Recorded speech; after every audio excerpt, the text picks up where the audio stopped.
Who's it gonna go to? I have a feeling I know who. White gets it to Medina, trying to find some space. 4 seconds, step back, a long shot. Almost! And that was it. And the Eagles just fall short of this game. That was a brutal loss. To lose your first game at home to Concordia with a packed crowd was heartbreaking. Just understanding, like, oh shoot, we got an uphill battle to climb from here.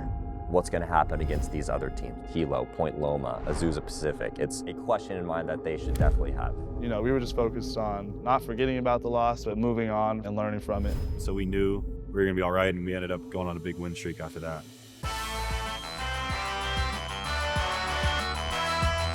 Eagles right now 5-4. They're starting to heat up. They've won the last 3 out of their 4. The pass to Fuller. No good, and this game's over. What a comeback from Biola. Down double digits. 96-93. Eagles take it. Yeah, during Christmas break, we went on a 7-game win streak. And I just feel like we were playing with a lot of confidence as a team. Capo for 3, puts it away. Capo pulls up from the left and strings it. Finding space, Medina rolls that one home. It was really cool because everybody kind of bought in. We were just rolling. Different people stepped up in different ways. Parrish Tillman up and contested in. During that time, everyone was really dialed. They were really just locked in, wanted to make sure that we had a for sure spot in the playoffs. We were enthusiastic in our practices. This is a team that wants to do well. Because once you win 1, then you win 2, you know, things are rolling, and then you start thinking, all right, if we can do this multiple games in a row, why don't we just keep it going? Winning their last 5 of 6. This team coming alive here. What's the momentum like going forward? Yeah, we got to come out with energy, you know. No matter who we play, you got to play like it's your last game every single time. You know, just got to come out, play for each other. Energy, defense, get the job done early. At the middle of the win streak around win number 4 or 5, as soon as like they took foot on the court, it was over. And Capo starts things off. White wants one of his own, and he's got it. Fade away. Oh my goodness. Eagles dominant in this game. 97-75. Guys were hitting shots, got into the 80s and 90s, and as we went on that win streak, we just saw ourselves go from 5th to 4th to 3rd, 2nd. I didn't think we lost all of December. Outside of that Concordia game, we went on a month streak of not losing. A couple buzzer beaters during that streak, which was really cool. Tie ball game. Here's Medina trying to find separation off the glass and in, and that's it.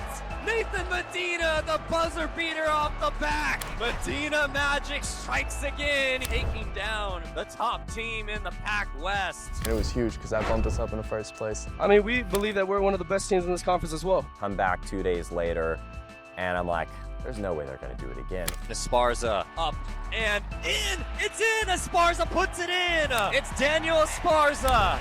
Can't write the script any better.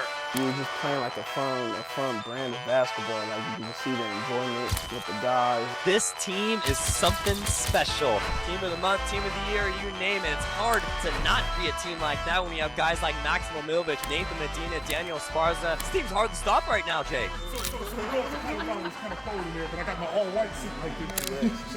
2 eggs, all too wide on here. Hey, but I like the way y'all play, man. It was really special seeing, you know, the team energy, the team camaraderie.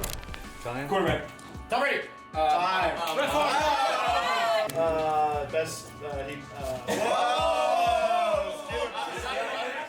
During Christmas break, the only people on campus is the basketball team. So we're spending time with each other all day, eating together, practice together, fellowship.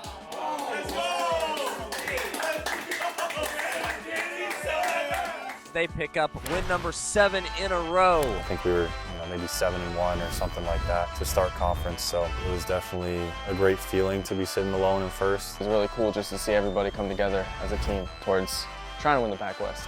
We kind of just got to take it one game at a time and, play defense, rebound, stick to our game plan, and I think we'll have a good shot. The next game is at Point Loma. Going into that Point Loma game, it was a big one. That was for the first place at the time. We were tied for first place at that point, so whoever won that game was going to be all alone in first. All week, Nate was kind of battling an ankle injury. We didn't know whether he was going to play or not. Found out the day before he wasn't going to be able to go. So I had to sit out the game against Point Loma, and it was really hard watching because I just wanted to be out there. And, you know, that game, we couldn't hit shots. We were flat, man. We didn't play with a lot of energy. We kind of were just playing to make it close instead of playing to win. So definitely tough to end the winning streak there. It was just a tough game for us, and we do need Nate scoring. Yeah, that's what hurt us against Point Loma. You know, we knew we had APU right after that to bounce back. In a big game, and all of these are big games now, we're playing for first place. We're playing for first place again on Saturday night. That should elicit a strong reaction from it. If you're a competitor, and this is a competitive team, it should not be this kind of lukewarm stuff we saw last night. It wasn't a great effort last night. There was nothing great about that.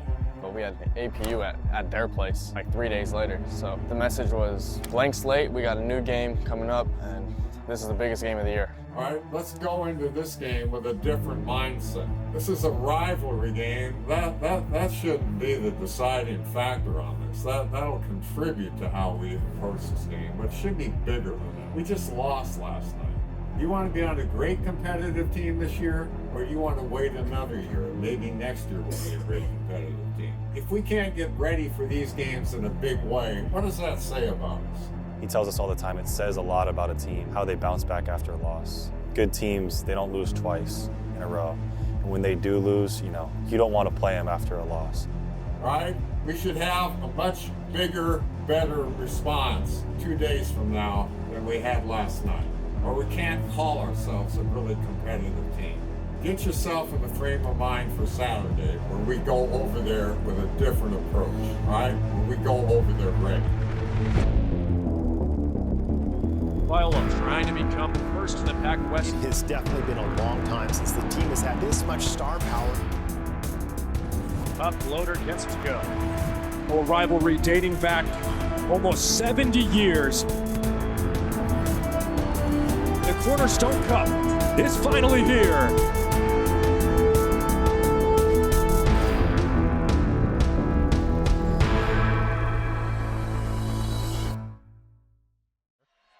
McLean around the screen, behind the back feed, and Marupe with the force and the foul.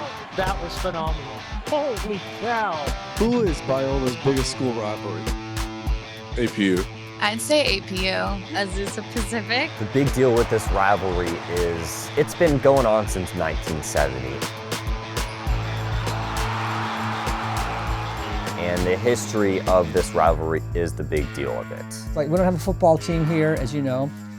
Football team undefeated since 1908, as the joke goes, because we don't have a team. APU is probably the most historic rivalry that we have. I remember coming in and hearing stories of how things got out of hand at these games. And then during my time when I was here coaching and playing, I saw things also get out of hand. He's clearly frustrated. I mean, it's been a frustrating night all around. Let's just hope he gets up and he's not too hurt. I don't know if he might have gotten slapped in the face or something in the follow-through. You could tell Coach cared about it. We would do extra shoot-arounds. We'd have longer film sessions. There was just a certain, like, seriousness and gravitas in his voice that he wanted to win every single time we played against them. It's always a little bit maybe extra nice to win that game. You don't see Coach Holmquist get that fiery. Well, he's pretty fired up right now. Unforced turnover, though, I mean, that'll do it. Coming in as a freshman, I heard that game was like days before people were talking about it. It's like just the biggest game of the year. Oh, I knew it was a bigger deal than anything before I even stepped on campus. I have a friend that actually plays on the women's team there, and we were talking the whole summer about it. Like, you could feel the intensity of that game before the game even started. Like, the practices leading up. My first year here, there was a guy on the team, I'm not going to name him, but he got dunked on by their star player. I'd say Talma just got posterized. Look out below. Very next year, they printed out a big old poster with that dunk on. When I was like a sophomore in high school, I had this APU hoodie. I don't even know where I got it or what happened. Remember I wore it one time, my dad was like, take that off now. And I was like, no, you know, I'm a sophomore, like trying to rebel, whatever. Pretty much the next day I went back in my closet and it was not there. He took it and threw it out. And from then on I was like, man, I hate APU. Here we go, a rivalry dating back almost 70 years. I hadn't really known about the rivalry until I heard my older teammates last year talking about it, and it's like, yeah, like, The Zusa game's coming. It's like got me really excited. I know it gets all the teams excited. Everyone wants to beat Zusa. They want to beat us just as much as we want to beat them, but we want to beat them more. I mean, that's as good of a small school rivalry as I think you're going to find. Anytime you see a Zeus on the schedule, you mark that off. We're definitely looking forward to that game for a while. Biola has not done well in the past. They haven't won a game against Azusa Pacific since 2021, and it hasn't been close. They've kind of been our big brother in a sense the last couple years. Alley-oop to Mawupe. With these two teams, they both know their strengths and their weaknesses, and it's whoever presses on the other team's weaknesses the most, that's going to be the difference maker. Azusa in the past has pressed on Biola's weaknesses a lot more, and that's what's caused them to separate themselves from Biola. I'm only in my second year here, so I've lost to them twice. They defeat Biola 73-59. The year before, they lost to them 3 times. So Biola loses a heartbreaker on senior night. We won so many close games this year. The only close game we lost was the one to Azusa at the end of the season. So the program's kind of down bad against Azusa right now. Biola's weakness for sure, it's perimeter 3. Wide open for 3 is Tapahema. And with Azusa, like the thing with them is like you gotta guard the 3-point line. All those guys can shoot. They're all threats from the perimeter. 3-pointer from the corner is good. How many of those have been wide open? We just didn't guard the 3-point line quite as well as we wanted to. So that's probably the difference in the game. Then they have a player named Ken West who was the preseason conference player of the year, 6'8", and has a burner. You know what I'm saying? Can really shoot the ball. He's a great player. He's a great shooter. Like, he could shoot from NBA range, and it will go in. I felt like that was one of our main guys to stop. Then with a putback dunk.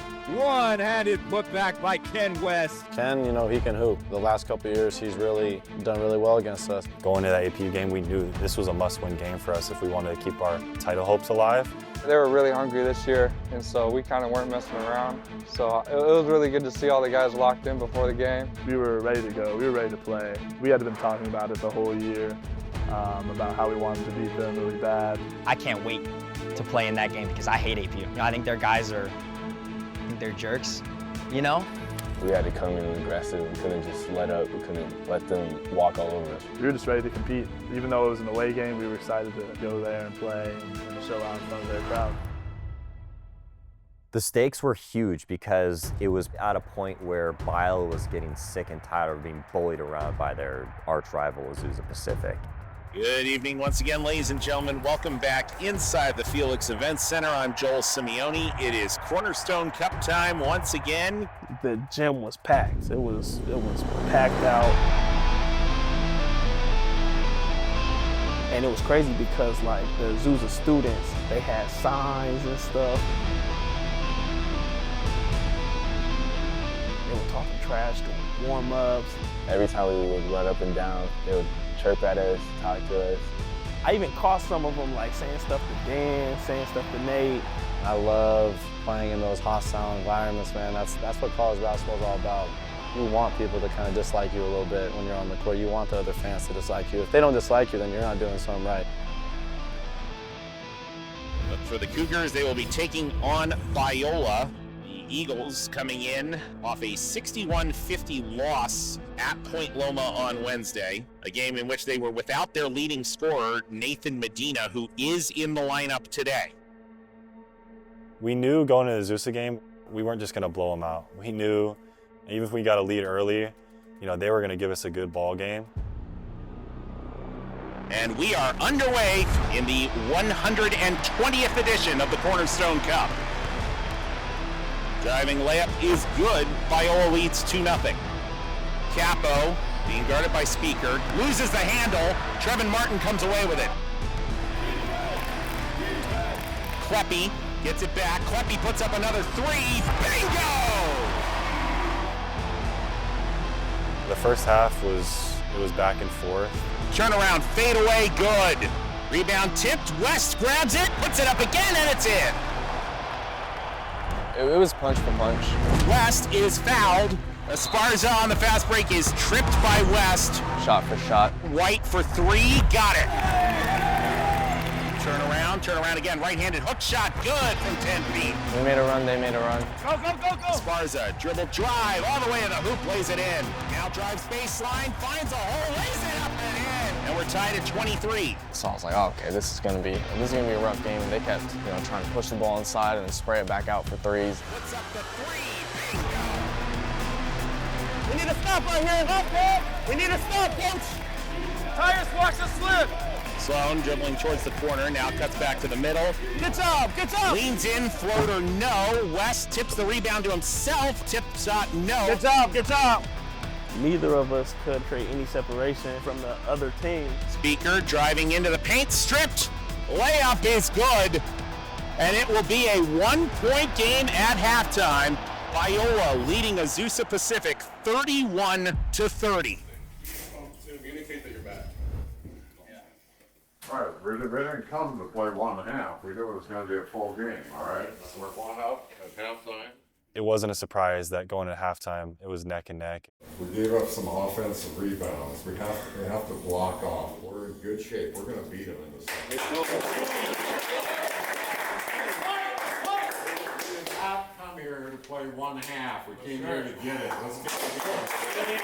Go ahead, win on 3 on 2, 3. In the second half, first couple minutes, we needed to come out strong, and unfortunately we didn't. We came out pretty flat in the second half. West driving in. They made 10 threes in the second half. Kicks out Reedy for 3. Got it. That's crazy. Just give you like a reference, like we averaged 6 threes made per game. West puts up the 3. Bingo! 13 for Ken West. But I think that speaks to like their ability, the strength of their team. Driving up the glass and in. But also, we were very undisciplined. When we talk about winning this half, why do you come out so lackadaisical on that possession? You cannot jog away from the ball without seeing the ball, what's happening on the back end. Do you hear me? You're letting your team down if you do that. Throwing it in, getting open shots, and they're knocking them down. The lead is 7. That's the largest it's been in this game for the Cougars. They were hitting everything. Back to Saba. He's going to put up a 3. Got it! Reedy drives all the way. Left-handed layup. Off the glass and in. George Reedy, the third Cougar in double figures with 10. 8-point lead for the Cougars. Turns right-handed. Got it! 21 for Ken West. 64-51. We'll be back at 60.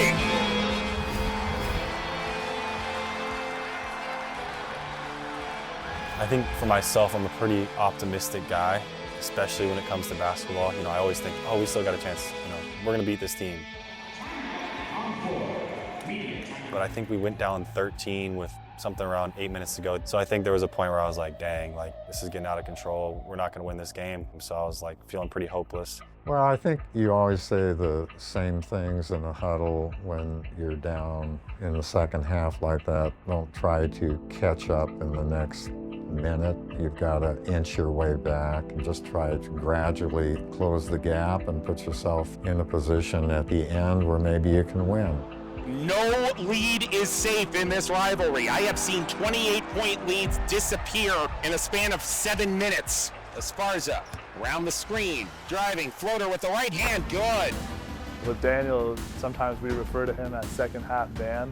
Back comes Viola, 2-on-2, spin move, Esparza, nice layup there. Because sometimes he can take a minute to get going, but once he gets going, he's hard to stop. And that's what happened in the second half. He literally put the team on his back, just bucket after bucket, big shot after big shot in the second half. Esparza taking over for Viola. He's got 14 points in this one. Back. These Spars took over second half.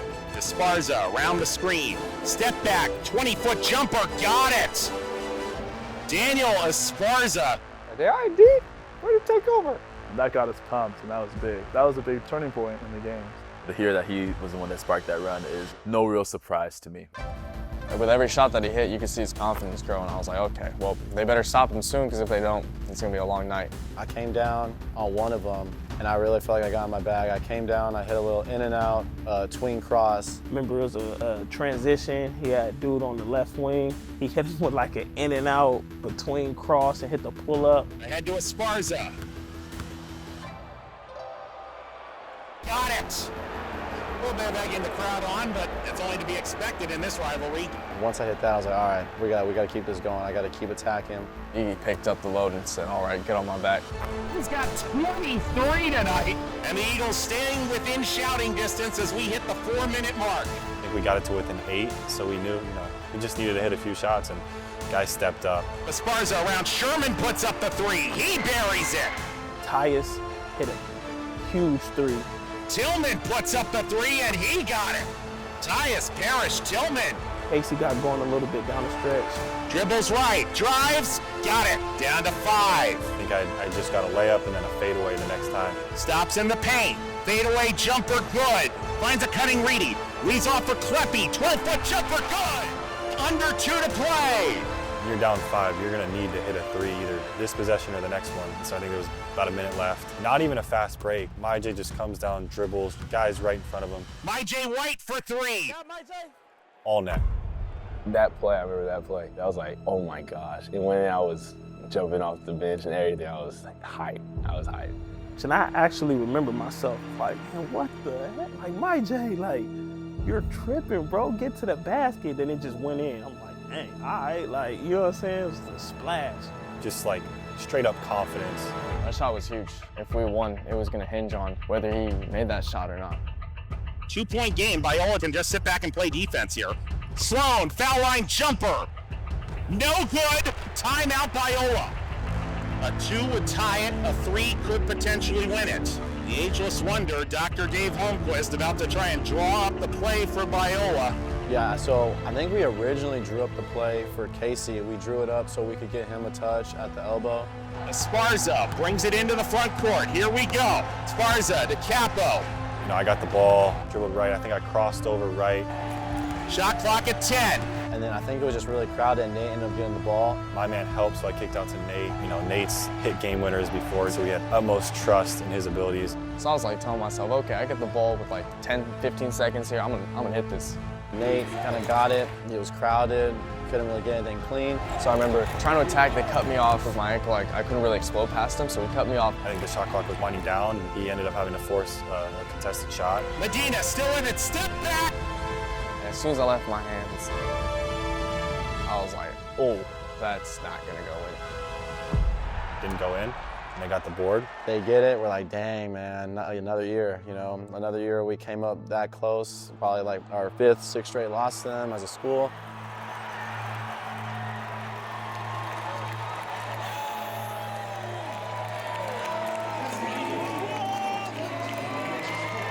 I was pissed off at myself because I was like, I don't think that was the best shot. And for me, I wasn't hot.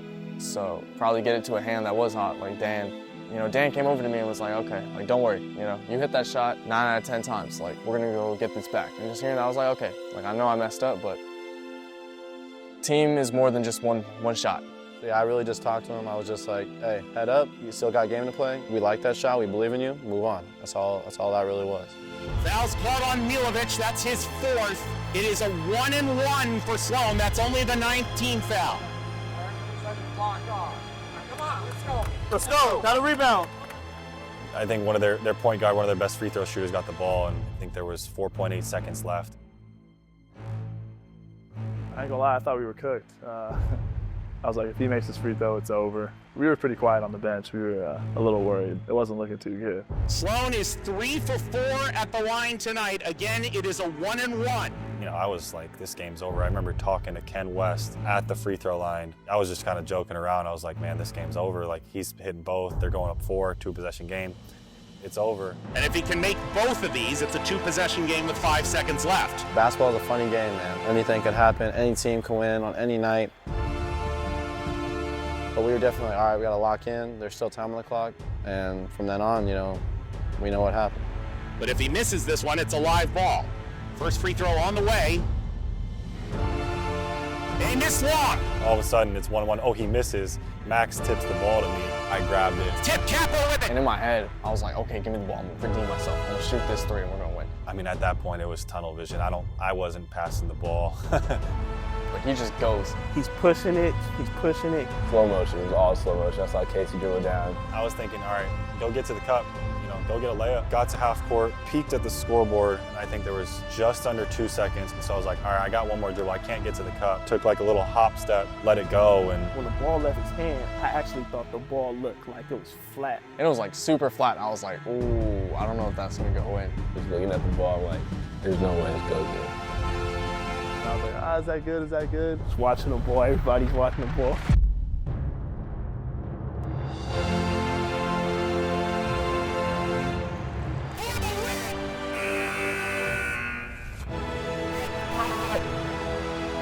went in and it was just kind of a blur. It happened just so quick.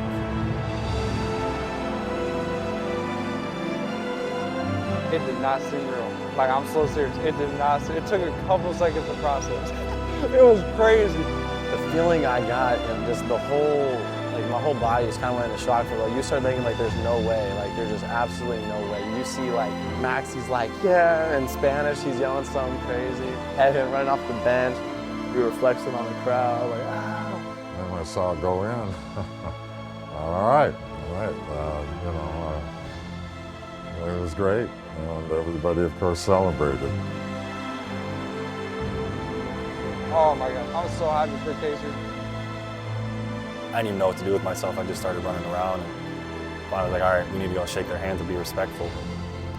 Like a team perspective, like, man, just want to go crazy and everything. But then as a coach, like, oh, hold on, cause I got to pull it together. Like, I wanted to do laps and like go to the fence, like what? Like all that, like, you know what I'm saying?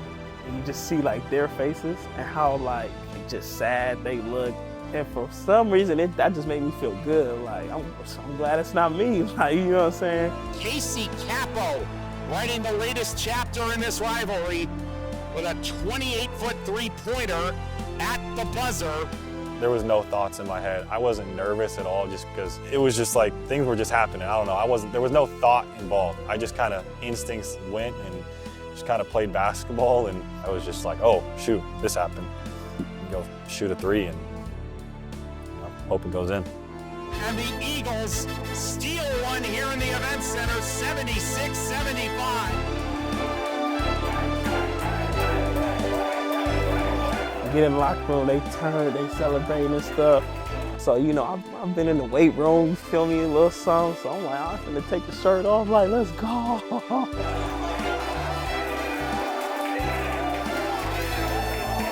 Wasn't sure how coach was gonna feel about it at the time, you know what I'm saying? But I was like, no, I can't worry about it. I'll say sorry later, feel me? You know, this is one of those things you don't want to ruin it with words. That was great, guys. I mean, obviously I hit the big shot, but I was not the star of the show that game. I mean, without Daniel, we're not winning that game. Without MyJ.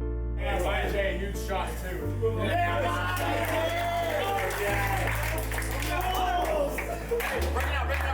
Everyone up.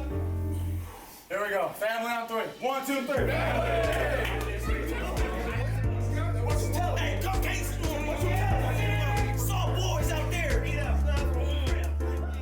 We were real happy both then and on the way home that night.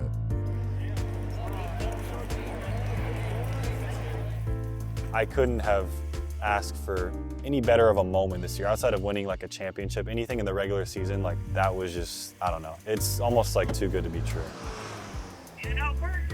And then when we went to In-N-Out, we got there and then we were like, hey coach, what's the limit? Coach EJ was like, hey guys, get whatever you want. So we were like, hey. And then we all went crazy and just like, wow, like milkshakes, 3x3s, 4x4s. I got 2 double-doubles, a large fry, a large soda, and a strawberry no, I think it was vanilla shake. It was a vanilla shake, yeah. That's what I got. In-N-Out's always a great vibe after the games like that. I talk about, dang, like, where were you at when the shot went in? I think we all just could not believe that we won. A lot of enjoyment just after that win. I remember my phone just blowing up. I was just trying to respond to people. Getting tagged in all these Instagram posts. Just to be able to celebrate with the guys and just talk about it. That's something I'll never forget for the rest of my life. I just kept like nudging Casey and I'm like, bro, like you hit that shot. And he was like, it's just another shot. And I was like, bro, this guy, this is gonna be remembered for like forever. It was probably a top moment in Biola history. Beating your rival for the first time in 3 years on the road with shocked Azusa Pacific fans, I don't think you can draw it up any better. I was at work and I started seeing Biola Athletics and I saw it and I'm like, man, that's my guy. That Azusa on their home floor, that's a life memory for sure. All of a sudden when Casey hit the shot, I threw down my headset, jumped up and said, he made it, he made it. That was an amazing moment. I just remember Casey Capo, great guy, just chucked up this ball. And I could see it on his face. He was so surprised he made it too. And I just remember him like pointing up, like giving glory to God. And I was just like, wow, like this is awesome. Like this is why I play sport. That's the reason we do what we do. We were all like jumping up and down, cheering. I don't think I've ever screamed so loud in my life. When that thing went through the hoop, I like threw my phone on the ground. I was watching in the living room and I legitimately screamed out loud for probably 30 seconds. I was just so excited. But then the next thing I did was just get my phone out and text Casey right away and tell him, hey man, congrats, like that's a big moment for you. Yeah, I mean, I'm the type of guy who hates attention. I'm very shy and just like calm, chill dude. So that's kind of one of the downsides of hitting a shot like that is you're gonna get a lot of attention. Everyone was talking about it. I remember just even walking into the calf and Casey was sitting. Everyone was like, Casey, you're him, you're him. I remember coming back like the next day and some dude at the calf was like, hey, are you the guy who hit the game winner? And I was like, nah, bro, like that's not me. And I remember a few days later getting a call from Dr. Barry Corey, DBC, big text from him congratulating me, wanted to talk about it, and school newspapers and stuff like that. So yeah, a lot of people commented about it, which was, you know, for me, that's a downside. I like to lay low and be humble and I don't like to put myself out there too much. But, you know, I guess when you hit a shot like that, the word gets around. Casey's a great dude, like just a solid dude. Like I know the Bible talks about there's hearers and there's doers. Don't just be a hearer of the word, be a doer of the word. And something I respect about Casey is that I think he really is hungry to learn more about his faith and his walk. It doesn't just stop there. I think he really wants to live it out and apply it to his life. So it was good to see, you know, him and his character off the court and just to have such a big moment like that for the team and in front of everybody on the court.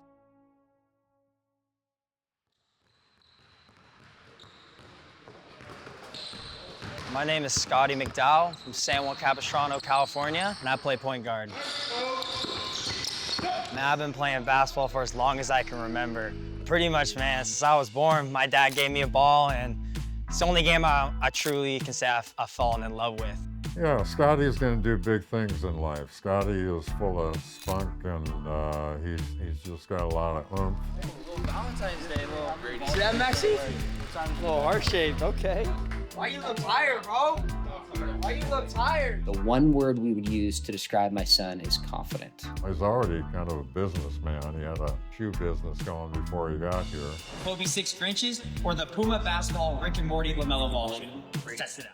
When I first met Scotty, I think our first conversation ever was like, he's like, yeah, I have like a store. And I was like, what the heck? Like you're 16 and had your own like shoe store? I'm like, what? Like who is this kid? So I remember scrolling on TikTok and seeing this guy sell shoes, and I was like, man, I could do that. I can do better than he can. So I remember I drove to thrift stores, went on eBay, started buying shoes, cleaned them up in the backyard, ultimately started selling them, and I amassed a TikTok following of over 100,000 on both of my accounts, and then partnered with the guy, we opened a store, and the rest was history. It's crazy. Him and his dad are just shoe people, and I don't quite understand it. It's his thing, I just gotta let him do it. I said, you need God's grace all over you and to experience that forgiveness.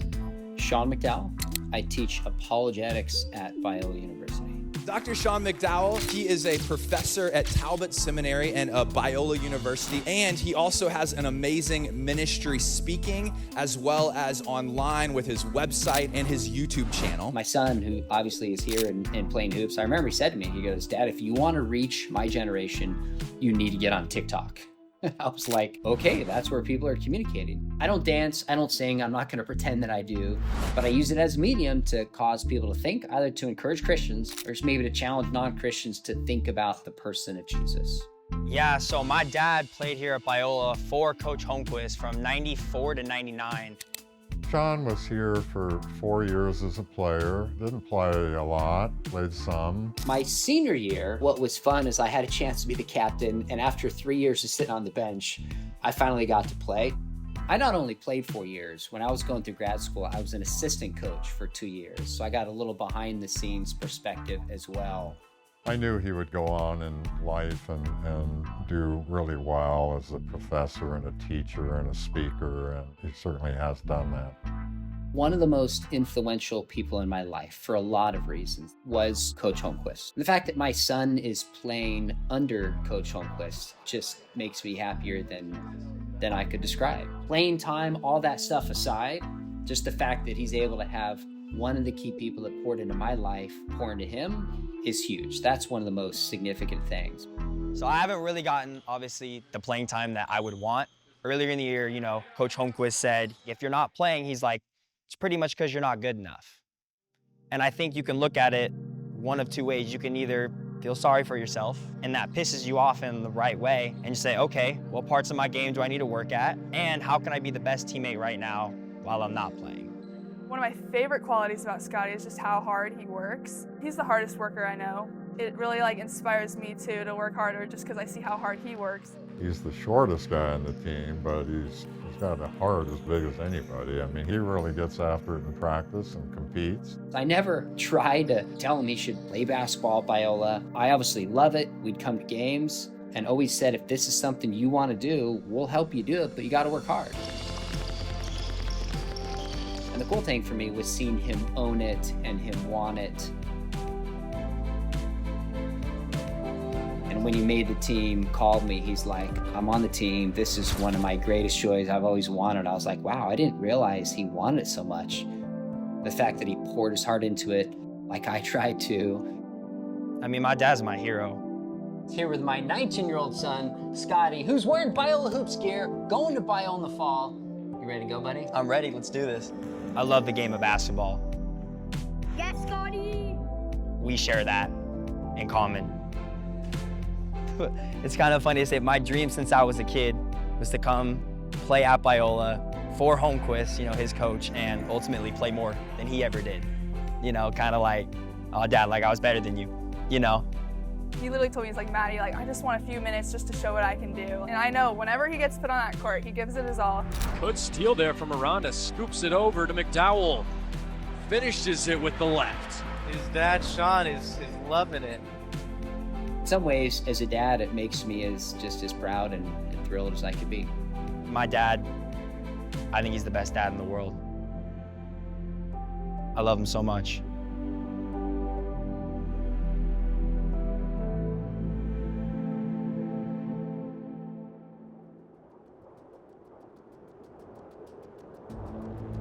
We got a big one for you guys, a heavyweight battle. Point Loma, Biola, round 2. So after that APU game, we obviously had Point Loma. Similar situation to the first time playing Point Loma. We're in a battle for first place. Whoever wins this game is in first. The stakes for first place are arguably as big as a rivalry game because it's who wants it more, who's going to be the crown of the Pac-West, and Biola hasn't had that crown in a long time. I just wanted to beat him. I know a lot of the guys on the team, they don't really like Point Loma. When we were playing Point Loma the week before, we didn't have Nate Medina. They met a week ago. It didn't go as planned. No Nathan Medina, though, in that game. I asked him how the ankle was. You know what he said? It's good enough. You know, Point Loma going into that game, we were confident. Coming back, kind of off of a big high of hitting the game winner. They finally beat Azusa Pacific for the first time in 3 years thanks to a Casey Capo buzzer beater. Capo with it!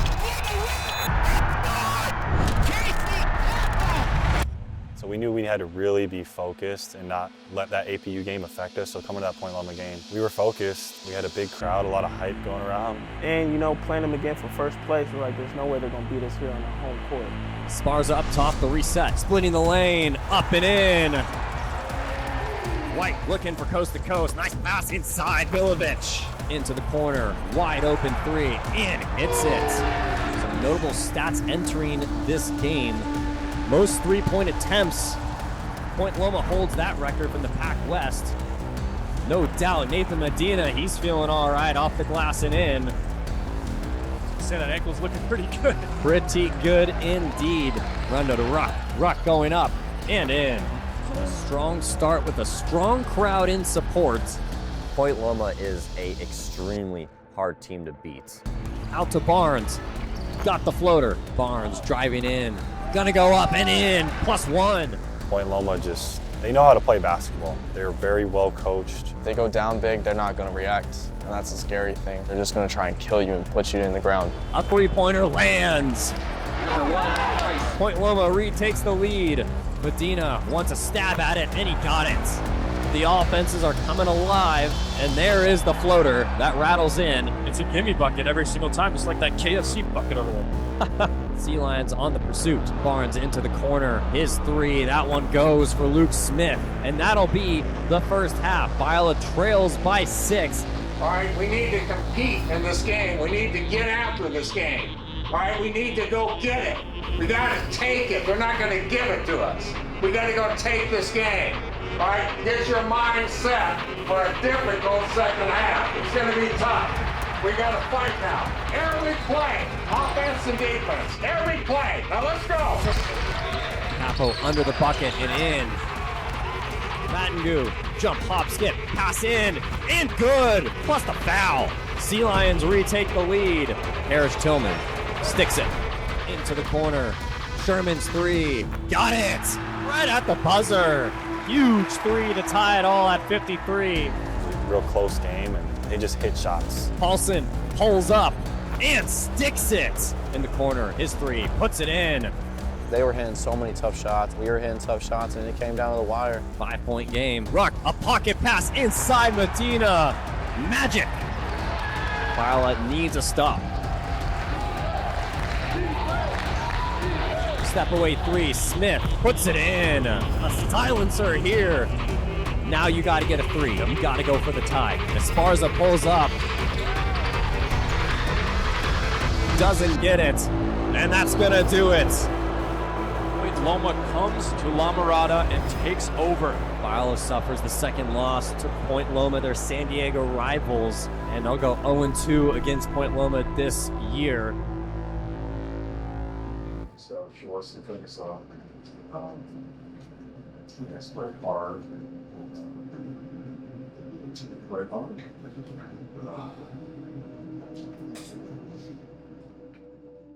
I thought we played okay, but it wasn't one of our best games, and it was tough to lose because we were in the running for first place at that time. We wanted to build momentum off that APU game, and we wanted to build another win streak, so it was really disappointing to not come out with the victory against Point Loma. We had another big opportunity against Westmont. Lost to Point Loma, we're thinking, oh, we got Westmont, it's an easy win. We don't really need to focus. We beat them by 14 or 15 the previous time. They came out to play, and we weren't ready for that, and they just smacked us in our face, really. Flashing the lane, Romano slams it home. This Westmont team's talented. They've been clawing back and making this a game the whole entire time. When it's close with 3 minutes left, anything can happen. They hit shots, we didn't. They kept the ball safe, we didn't, and they beat us. Crossover into the corner, McIntyre, three in the air, nothing but nets. The Westmont game, I thought we should have won. I don't think they could really hang with us too much, but I mean, they did, so got to give them credit. Westmont comes into Chase Gymnasium and upsets the Biola Eagles 68-72. This one will sting, that's for sure, Jay. That was like, what just happened? Like, we were in a golden opportunity to win league. It was a shocking loss, for sure, a very shocking loss. It was just kind of eye-opening for us that we weren't as good as we thought we were. That little stretch, hurt us for sure. It bumped us down in the seedings in our conference, and we needed to make some changes and some quick ones in order to get back into the top 2, top 3 of the Pac West. Right after the Westmont games, the guys were kind of down. They weren't super into it. It wasn't super energetic. We were kind of down, still kind of mad at the games. But then towards the end of the week, going into the Azusa game, we knew that was a must-win. And so then we kind of started locking in and started picking up practices and the intensity. So it was good seeing the guys pick it back up for the Azusa game. Like for me, I just felt that weight. You know what I'm saying? Like my scout better be on point. If you're guarding Ken West, your responsibility is to not let him get off any threes. And this is another wide open three. We're seeing lazy defense and lazy offense. It's not good enough. Like, I better communicate it clearly to where we don't give up 10 threes in one half again and barely win. I want to say, I believe they make 10 threes in the second half against us. for three. Got it. And you guys are closing out short. It doesn't make sense. You know, you gotta fight more than that. Yeah, you gotta fight harder. You're not pushing them. You're not moving them. Just running around in circles around them. We were just sick and tired of losing at home. I think, like in back-to-back stretches, like we sat there and we're like, you're not losing a third. I was talking with Coach, and Coach was saying like he doesn't like the Azusa games because the game gets made bigger than just the game. It gets made about all of this, everything, the rivalry, alumni, people coming to the games and stuff. I look forward to it once the game starts. I enjoy it. I don't like game days that much. You're nervous throughout the day and you're not sure how you're going to play or how the game's going to go. The bigger the game, the more you feel that way. A lot of guys don't like the 7:30 tip-off just because you got to wait all day. You get kind of antsy.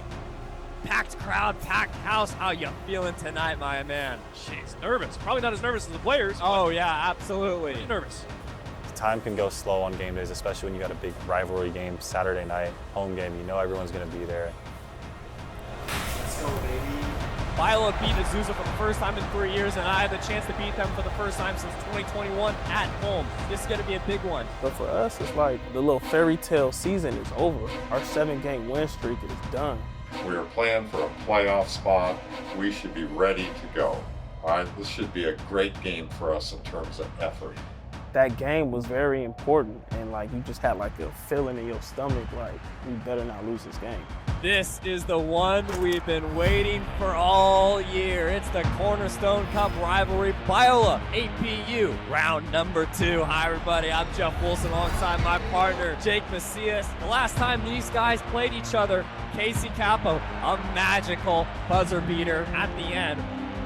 Nothing's changed for the Eagles. Nathan Medina, Daniel Esparza, Maximo Milovic, Myjay White, and Casey Capo, the starting 5 for your Eagles. Here we go, tip-off is here. Biola wins this one. The start of that game was disastrous. It was disastrous. Milovic, too strong off the glass. Up top, Speaker buries it. Cougars draw first blood. Could not buy a basket in the first couple minutes. I remember I had a wide open 3 that I missed. Capo 3-pointer, won't get it. Sparza, the right, can't go. I feel like we just rushed our shots. I'm like, dang, is it really about to be another Westmont or Point Loma game? Like we bring out a bunch of people and we just fold right in front of them. Biola yet to score a point in the first 6 minutes. Stepping back, and Sparza fading away off front iron. We weren't really prepared offensively just because Azusa's pretty smart. They got a smart coaching staff. I'll admit that. They were doing something different. They were getting the balls out of our hand and trying to make the big score. Sherman, a spin in, loses it, trying to collect his own rebound. And so we didn't really know how to play out of that. We knew Azusa was coming back for revenge, coming back for blood after what we did to them. Takes it out, Speaker, the floater, puts it in, straight away Saba, buries it. So the first couple minutes we were down, I think 10-0. They came out hot, just like we expected, and we had to find a way to bounce back. Just needed to take a deep breath. I think the environment, the crowd, the pressure of the game, also with us needing to win for our tournament hopes, like I think that really got to them. I don't know how many minutes we went without scoring a basket. I think we finally made a couple free throws. Well, Parrish Tillman will go to the line to try and get the first couple points for the Eagles. Parrish Tillman sneaks that one in. 2-10. Hold up 3. Reedy buries it. 2-13 here. Like, dang, it's looking embarrassing. We got to pick this up. 11:56 left in the first half. Biola has to get something going here. Parrish Tillman again. This time he gets it. So I was at the guys, just telling them, look, just keep chipping away, keep chipping away. It's a 40-minute game, not 20 minutes, not 5, not 10. So thankfully, Daniel, he started really like getting on the guys. Casey started getting on the guys. Myjay started getting on the guys. Momentum will happen. You just have to value getting stops, value defense, because that's what's going to get us back in the game. Now he gets it, stripped by Medina. The 1-on-2. Medina puts it in. Little extracurricular activities going on. Dive for the ball, West. A little scrappy. Here come the Eagles. They settled down and made a couple shots. Medina the three, puts it home. Nathan Medina says finally. I made an emphasis to come out strong and aggressive, especially how poorly I played against APU in the first game. Here come the Eagles. Medina cashes it in. Now he's fired up. Nathan Medina, 4 straight points. We just needed to get back to executing and doing what we do. Parrish Tillman trying to find space as he banks it home. And this is the momentum that Biola needed. You can tell that this place is ready to erupt. We might have a small earthquake here in La Mirada if this game gets close. Medina driving in, fading away. Perfect! Nathan Medina, the touch is magic. Kidding me? I think Daniel had a big responsibility in us turning the corner. Now Esparza fading away. Got it in the foul. A little bit of room behind the back. Esparza. Man, wow. That was nasty. 25-29. Hey, now it's getting rowdy in here. The adjustment is just to always get back to our game plan. Not care about who's scoring, just play basketball. It's been all red and white. Eagles on a 7-0 run. Now Capo going to his left, finding a lane. Up, under, in! Tie, ball game. That was smooth. Crazy layup, you know what I'm saying? Like big time play, big momentum boost. Capo special. Capo special. Everyone was going crazy. I was like, dang. So that really got me like going. Like I was like hype after that. They're on an absolute run. Rock banks it home. First lead of the night for the Eagles. We end the half. Biola up by 2, 31-29. It's been a 16-3 run in the last 6 minutes, Jake. It was cool because Azusa brought their crowd too. You know what I'm saying? It was a little quiet over there, but they was here. It all starts with Esparza, who, I talked about him being the recipe that the Eagles need in order to get things going. Nice way to compete, baby. What does Azusa Pacific need to do? You need to get your star players involved. Penn West, he's that guy for Azusa. He's coming out firing. He hasn't made one, right? We got to keep boxing out. So, hey, he's coming out hot. He's coming out looking for his right now. His points are all on free throws. Yeah. You know, this game will end. You're all going to be fine, all right? You're all going to be fine after this game as far as your energy and all that tomorrow and Monday. Give it everything you've got here in terms of the talking and the energy. Ready to go? Let's go. Real quick. Out of half, it's tempting to just kind of, all right, we're getting back into it. No, we got to pick up. Same energy. Daniel Esparza really took the reins in that last half, really taking control leadership-wise, offensively with the off-ball movement. Going into the second half is what helped us build momentum from that first half. I think what changed is like in the second half, I think Daniel really was locked in on running our offense with pace. To the corner, Medina. Off-balance floater. Rolls in, splitting the lane. The right off the glass, gets the roll. Milovic against Taylor. The right hand, got it. 10-point lead, it's the largest of the night. And that mindset, we just had to really guard them well. Like I talked about Ken West guarding him really well. Inside to West against Esparza. It's a different look guarding. That strip lost, but a foul call. And just not letting them do their thing, making them uncomfortable was a big part of our game plan. Now West again, 10-point game, and he lost it going the other way. West clearly frustrated with that mental mistake. Here come Dorunda, came in out of nowhere, stripped it from the West, picking up key turnovers here. Give credit to the Eagles defense, he's been shut out so far. As Parrish Tillman checking into the game. Fading away. Got it! Parrish Tillman is a grown man. TPT, my dog Tyus. I think it was the game of his life. Got him with the pass. Parrish Tillman, the bully buckets. Oldie's comfortable out there. That was probably the best time of the season I ever had. One thing I always tell Tyus is how good he could be. Tyus has unlimited potential. Like after Christmas, it was like a switch for me. Like I went into a different mode. He started picking it up and he just went. But that wasn't always Tyus. It's not how he came into the season. He kind of came in a little overweight, a little out of shape, but thankfully Coach EJ was on him, Coach Holmquist was on him. I was definitely in greater shape than I was before. He's a completely different person. You guys got to see that in the Azusa game. And knowing how a dynamic of me on the outside, him on the inside. Off the screen, a heave inside. How about that pass? Woo! Slicing it through the window. and seeing him do it, a complete game, stepped up big time. His confidence just skyrocketed too. Especially when the and one I got, that was probably the highest moment of the game. Going in with the layup too strong. But Parasone picks up the second effort, collectively gets it! Oh man, he's a bad guy! Wow, that is a grown man chance. And I just heard everyone just yelling. Medina can't leave that guy wide open. Timeout called, 59-51. 6 minutes, it's crunch time for both teams. Reedy fading away, tough shot and gets it to go. Speaker going up and under and in.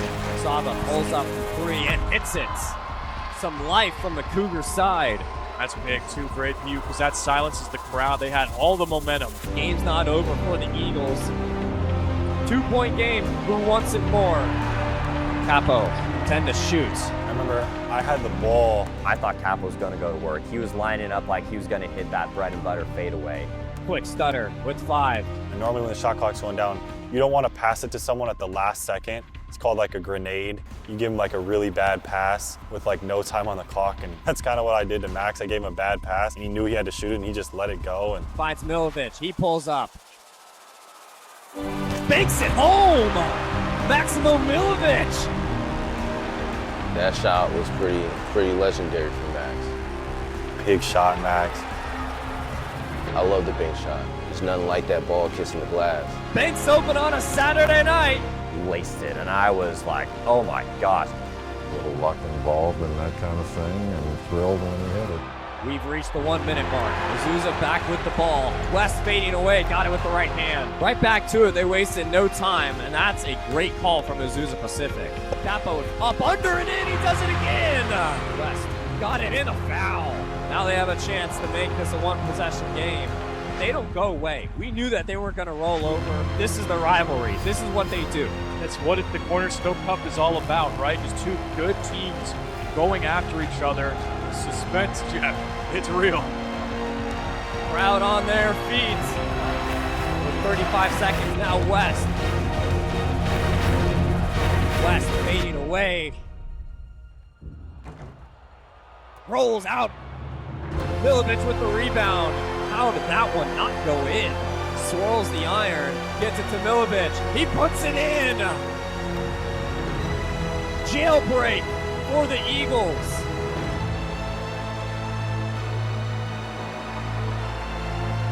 Seven seconds. Goes outside. Martin for 3. Won't get it. Won't go. It hasn't happened since 2021. At home, Biola knocks off their rival for the first time in 3 years. I think that was 3 years of pent-up passion finally being released onto the court. that was huge for us. I think just as a program, to beat them twice. They sweep Azusa Pacific, both games to tooth and nail. We said we would beat them twice, and we beat them twice. Both these teams, well hard fought, Jake. I got a lot of respect for West, though. He really stepped it up in the second half. Just wasn't enough. Too little, too late. We just proved to ourselves that we can beat Azusa because they had our number the last couple of years. The fact that we came out both games this year, we just knew that we're the better team. What a game. Never lost to Azusa. I think that's a great feeling, especially my first year being here. That means I own them. What the Denver Nuggets said, who's your daddy? You know?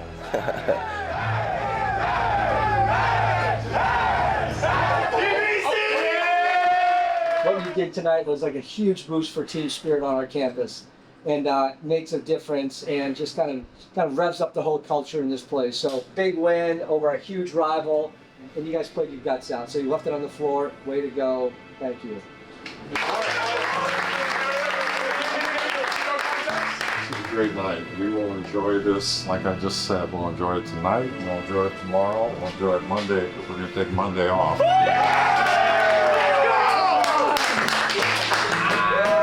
Hey, Coach, you got TPT with 16 points on 6 for 9 shooting, 4 for 5 from the line, 7 rebounds, 2 offensive, 5 defensive.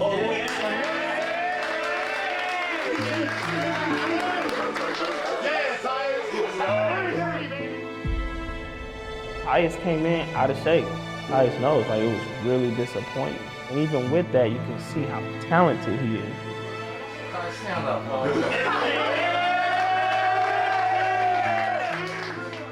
They enjoy it when they play well and they win, and it's fun to be part of it.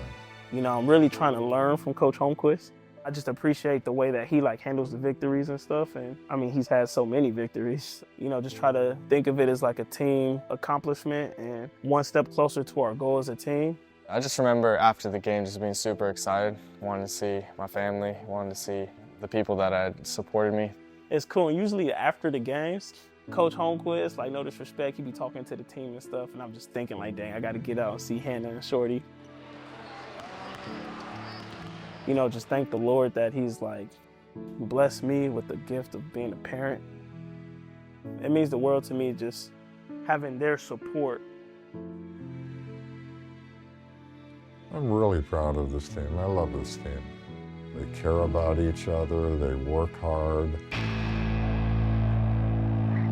You know, when you can coach a team like this, it reminds you why you got into coaching in the first place.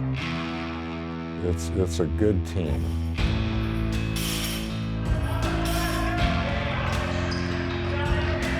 We have a bunch of good players who are also good teammates. Whenever you have that combination, a coach can't ask for anything more than that.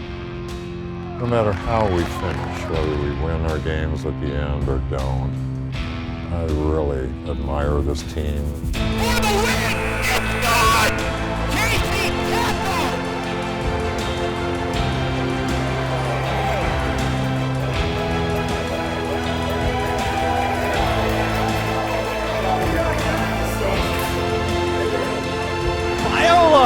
Knocks off their rival. We officially kill the lights.